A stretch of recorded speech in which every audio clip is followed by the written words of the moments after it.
Las vértebras atípicas tenemos las primeras cervicales que son, ¿cómo se llaman? Atlas y Axis. Atlas y axis. ¿Cómo reconocemos el atlas? Tubérculo anterior y posterior. Claro, el atlas no tiene proceso espinoso, tiene solamente un tubérculo posterior y tubérculo anterior. Además que lo reconocemos por sus masas laterales, esto es anterior, esto es posterior. Lo reconocemos por sus masas laterales porque sostienen, Atlas era un personaje de la mitología Sostiene el griega. cráneo en la parte Claro que central. sí, es cierto, estuvo condenado a sostener el mundo, es decir, nosotros lo representamos con el cráneo. ¿Qué parte del cráneo La parte específicamente? occipital. Claro, el hueso occipital. Y más específico, los cóndilos occipitales. ¿Ya? ¿Ubican los cóndilos? Sí. Pues ya, muy bien, que son esas pelotitas. Lo Ya. pensé como- Entonces ahí la sostienen las masas laterales que tienen carillas articulares superiores, obviamente. Ya.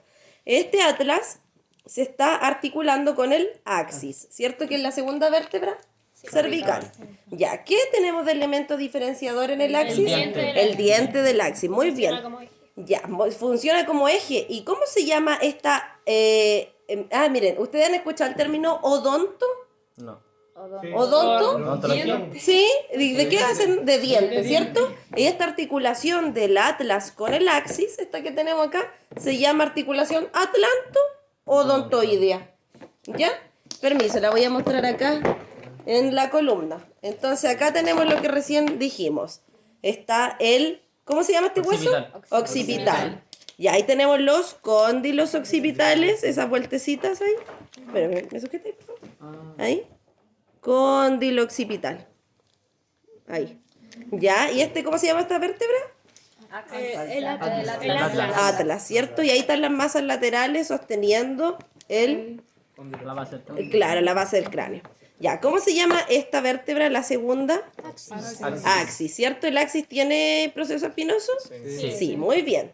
Ya, y acá está, vuelvo a repetir, la articulación atlanto-odontoidea. ¿Me sujeta, por favor? Y aquí entonces tenemos el atlas articulando con el diente del axis. Ya. Esas son las dos vértebras atípicas. Ya. ¿Y cuáles son las vértebras típicas cervicales?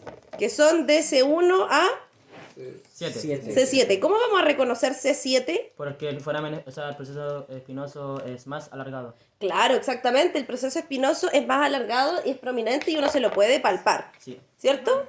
Ya, ese es el proceso espinoso de C7, para cuando después tengan anatomía palpatoria. Ya. Entonces, las vértebras cervicales de... ¿Cuáles son las típicas? ¿Desde dónde hasta dónde? Desde C1 No, las desde- típicas. De la C3 a la C7. C7, muy bien. C3, C4, C5, C6, C7, ya. Entonces, en las vértebras cervicales vamos a tener un elemento diferenciador que es El foramen transverso. los forámenes transversos. Muy bien. Ya, los forámenes transversos, ¿pasa alguien por los forámenes transversos? vertebral. La arteria vertebral. Aquí está. Arteria vertebral. Y miren, ¿para qué? ¿Para dónde está ingresando esta arteria vertebral? Miren, Hacia el cerebro. hacia el cerebro. ¿Y ven ustedes que forma un círculo arterial? Sí. Círculo arterial del cerebro. ¿Ya? Antiguamente conocido como polígono de Willis. Porque Willis le puso su nombre, pero ustedes saben que los anatomistas antes les ponían su nombre y eso en un país pasaba un nombre, en otro. Entonces se llama círculo arterial del cerebro. ¿Quién lo forma? La arteria vertebral. Las arterias vertebrales. ¿Y por qué forámenes pasan? Proceso o sea, foramen Arteria transverso. Por los forámenes Foramen transverso. transversos. ¿De qué vértebras? De las De cervicales. las cervicales. Muy bien. Ya, entonces ahora tenemos las vértebras torácicas. Ya, las vértebras torácicas van a tener un elemento... ¿No es que la ocupa cada rato? Van a tener un elemento diferenciador. ¿Cuál es el elemento La diferenciador? fobia costal. Claro, tienen una fobia costal. ¿Qué es anterior acá?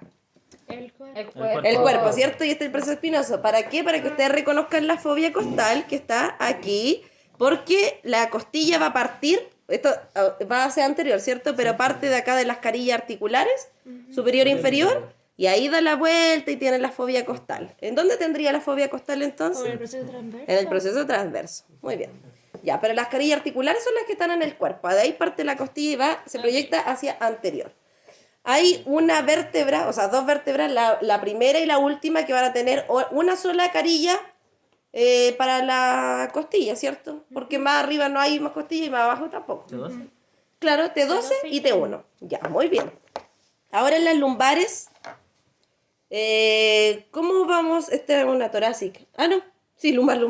Ya, esta debe ser como de las primeras lumbares. ¿Por qué? Porque se parecen a las torácicas. Un proceso mamilar. Claro, tienen proceso mamilar. Entonces, ¿cuál es el elemento diferenciador de las torácicas? El proceso mamilar. Pero tengo una torácica que sea bien torácica, o sea, lumbar que sea bien lumbar.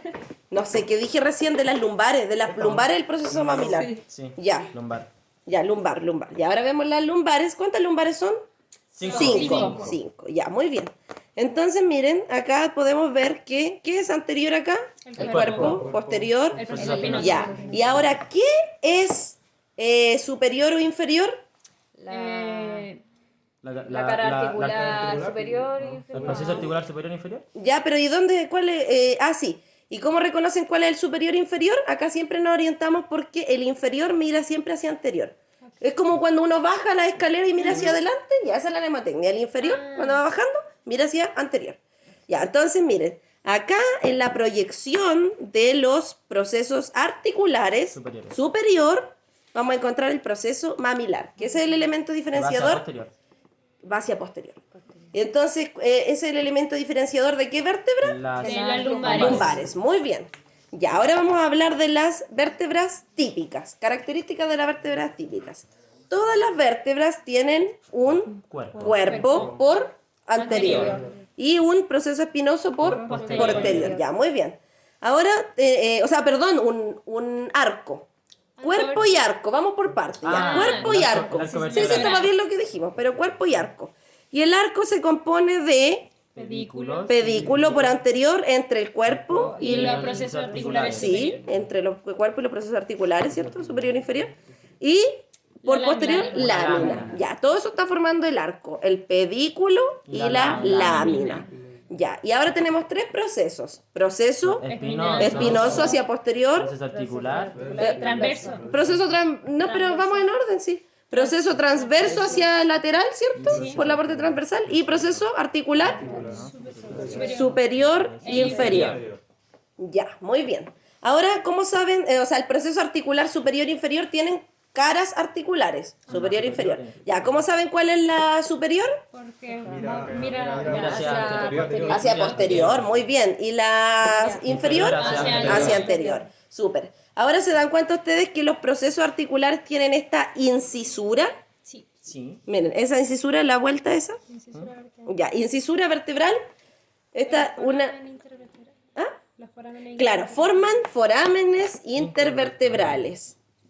Ya, así por ejemplo, ese foramen que queda ahí entre medio, el foramen que queda ahí entre medio, foramen intervertebral, porque está entre las vértebras. Y acá lo podemos ver, forámenes intervertebrales, ¿ya? Entonces tenemos un foramen vertebral, ¿me sujetas esto, por favor? Ay, acá. Espérenme. Ya, mire. Foramen vertebral. ¿Quién pasa por acá? La médula espinal. La médula espinal. ¿Y los nervios por dónde salen? Por el foramen intervertebral. Por el foramen intervertebral. Nervio espinal. Ya, muy bien. Y nosotros hablamos de los procesos articulares, ¿cierto? Superior e inferior. ¿Y qué forma, qué articulación? Articulación cigoapoficiaria. Eso, articulaciones cigoapoficiarias. Ahí, cigoapoficiarias. Articulación cigoapoficiarias. Ya, muy bien. ¿Se me queda algo? No. Está todo. Eso. Ya, yo lo dije con más detalle, pero ustedes después lo dicen cortito, dicen solamente esos puntos. Ok. Ah, y el sacro. El sacro son vértebras fusionadas. Ya, ¿dónde las vamos a encontrar no fusionadas? Cuando son bebés. Sí, cierto, en el recién nacido todavía se están osificando. Ya, entonces cuando ya es adulto están fusionadas. Los procesos espinosos, ¿se fijan ustedes que están fusionados, se osificaron y forman una cresta? Cresta medial. Cresta sacral, cresta del sacro, cresta sacral mediana, la que va por la línea media, porque también hay medial y lateral. ¿Quién forma la cresta sacral medial? ¿Quién se imaginan ustedes? ¿Sería el proceso transverso? No, el foramen. Pero miren, sigámoslo, miren. Proceso articular. Procesos articulares, ¿cierto? La fusión de los procesos articulares forma la cresta sacral medial. ¿Y la lateral? Por los Proceso procesos transverso. transversos. Proceso transverso. Muy bien. ¿Y quién forma la cresta sacral mediana? El proceso El espinoso. proceso espinoso. Muy bien. Los procesos espinosos. ¿Y las coxigias, que son 4 vértebras que también se fusionaron. Ya, muy bien. Después en la otra clase vamos a ver este hueso que es el coxal.